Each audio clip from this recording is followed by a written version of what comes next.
Well, hindi rin naman na masasabi ni na Senator Laila de Lima o ni Congressman Chel Jokno na sila ay hindi partisan. Maliwanag naman kung anong lugar nila, kung ano ang politika nila. So hindi rin nila masasabi that they are evaluating this with the cold impartiality of a judge. So para sa kanila, yung mga senators, judges na binanggit nila ay pumapanig kay VP Inday. Ngunit, mayroon naman silang nire-raise na valid questions. Halimbawa, sabi ni Senator Bato, mayroong serious constitutional infirmities yung articles of impeachment.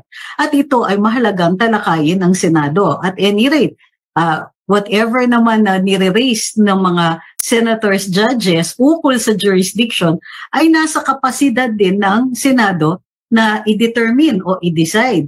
So wala naman silang inilalagpas pagdating sa kanilang jurisdiction. So parang naiintindihan ko naman, partisan sina former Senator Laila de Lima, that they will look at it this way.